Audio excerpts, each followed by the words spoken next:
अल्लाह करे कि वो तमाम लोग जो इस दुनिया में फ़साद मचा रहे हैं और खामखा से मासूमों को मारने का बायस बन रहे हैं और पूरी दुनिया के अंदर एक हलचल मचा के रख दी है और यहाँ की पूरी इकोनॉमिक सिचुएशन को ख़तरे में डाल दिया है, और एक आम आदमी जो दुनिया के किसी भी मुल्क में रहता है वो बेचारा उसकी हीट को महसूस कर रहा है।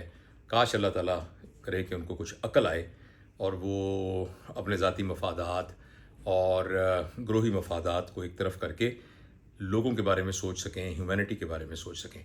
बहरहाल ये ईरान की जंग जब से शुरू हुई है, ईरान इसराइल और अमेरिका वाली जंग, तो मैं कोशिश करता हूँ कि जो चीज़ें नहीं पता चलें वो मैं ज़रूर ख़ास तौर पे अपने नौजवानों को बताऊँ, क्योंकि मैं समझता हूँ कि जो जियो पोलिटिकल सिचुएशन है इसके बारे में हर नौजवान को पता होना चाहिए।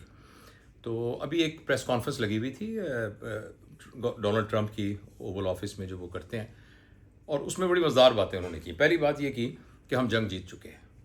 तो अब ये बात समझ में नहीं आती कि ये कैसी जीत है कि जिस जीत दुनिया को नज़र ही नहीं आ रही वो जीत, और वो जिनसे जंग जीती हुई है वो तो नहीं कह रहे कि हम हार गए हैं, और जो उनके मकासद थे, ऑब्जेक्टिव्स थे, वो हर दूसरे दिन बदलते रहे हैं।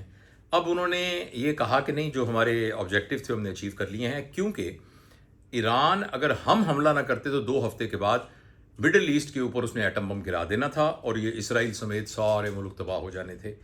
तो अब इसका कोई एविडेंस नहीं है। ये बात बिल्कुल ऐसे पता नहीं किसको धोखा दे रहे हैं वो, इसलिए कि ना तो जो इंटरनेशनल जो एटॉमिक एनर्जी की को मॉनिटर करने वाली बॉडी है वो, या किसी भी इदारे ने इस किस्म का कोई एविडेंस नहीं दिया कि ईरान जो है वो कोई एटमी धमाका करने वाला था, या कम से कम एटमी हथियार के साथ हमला करने की कोई इंटेंशन रखता था। ये तो खैर बहुत दूर की बात है, क्या ईरान हमला करने की भी इंटेंशन रखता था, तो इसके बारे में भी अभी कोई पता नहीं है। लिहाजा ये बात बहुत ही अजीब सी लगती है कि जी हमने इसलिए हमला किया था। और फिर एक और बड़ी अजीब बात है, इस जंग से पहले जो उन्होंने एक जो अपना बड़ा कोई मार्का तुलारा जहाज़ भेजा था जिसने कितने टन का एक जो बहुत बड़ा बम भेजा था जो ज़मीन के अंदर धंस के और वहाँ जाके सब कुछ तबाह कर देता है, आज की प्रेस कॉन्फ्रेंस में भी वो सारा क्रेडिट उन हमलों को दे रहे हैं कि उसकी वजह से न्यूक्लियर फैसिलिटी सारी हमने तबाह कर दी हैं। तो अगर वो तबाह कर दी थी तो फिर ये दोबारा जंग लगाने की क्या ज़रूरत थी? इस जंग का क्या फ़ायदा हुआ? एक बात। अच्छा, और दूसरी बात जो है वो ये कह रहे हैं कि हमारा ये पर्पज़ कि हमने रजीम चेंज करनी है वो हमने कर ली है। यानी और साथ फिर वो अपने जो उनके इर्द गिर्द वजीर खड़े थे, सेक्रेटरी जिन्हें कहते हैं, उनसे कहते हैं वी हैव चेंज ना, we have change the regime, हाँ हाँ so we have change the regime. यानी उनसे एक तरह की ना वैलिडेशन ले रहे थे वो।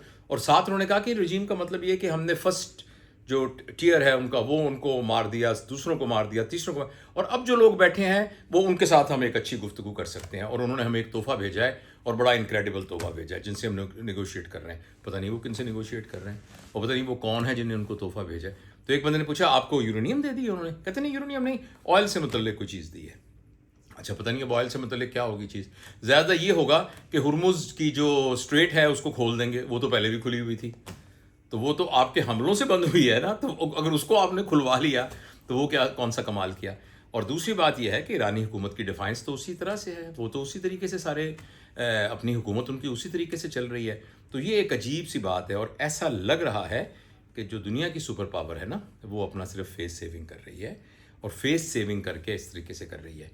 और इसी तरीके से जो हाल ही में इसराइल पर जो हमले हुए हैं, और वो हमले इतने बड़े थे कि वेस्टर्न मीडिया को भी उनका इजहार करना पड़ा, अदरवाइज़ वो तो बता ही नहीं रहे थे।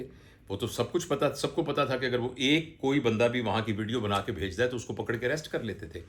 लेकिन इतने बड़े वो हमले थे कि उन हमलों के नताइज को उनको दिखाना पड़ा। और ये सारे लोग जो होते हैं ना वेस्ट में रहने वाले, ये हमारी तरह के ढीठ नहीं होते कि यहाँ धमाके भी होते रहे, यहाँ सब कुछ होता रहे और वो गुजारा भी करते रहे। वो तो ज़रा सा धमाका होता है तो उनको ऐसी अपनी मुसीबत पड़ जाती है और वो बहुत ही परेशान हो जाते हैं और उनका सब्र का पैमाना बहुत यानी जल्दी जो है वो छलक जाता है। तो इसलिए इन हालात के अंदर आई थिंक कि ये जो कुछ भी हो रहा है ये कुछ सेन बातें नहीं हो रही हैं, ये अक्ल वाली बातें नहीं हो रही हैं, और ये बातें जो है ना पता नहीं किस तरफ निशानदेही कर रही हैं। और इस सिलसिले में जितनी भी ज़िम्मेदार हुकूमतें हैं उन सब को اپنا رول پلے کرنا چاہیے، اور جتنی بھی وائسز ہیں، ساؤنڈ وائسز ہیں اور سین وائسز ہیں، ان کو اپنا رول پلے کرنا چاہیے اور بتانا چاہیے کہ دنیا میں اس طرح کی دہشت گردی کو، یہ صحیح معنی میں دہشت گردی ہے کہ جہاں چاہیں خود سام کہہ دے کہ ہم نے ان کے 3 ٹیئر مار دیے، تو اس سے زیادہ اور دہشت گردی کیا ہو سکتی ہے؟ تو ان ساروں کے سلسلے میں ہمیں بھی اویئر ہونا چاہیے، ہمیں بھی پتہ ہونا چاہیے کہ دنیا میں کیا ہو رہا ہے اور کس طرح سے ہو رہا ہے۔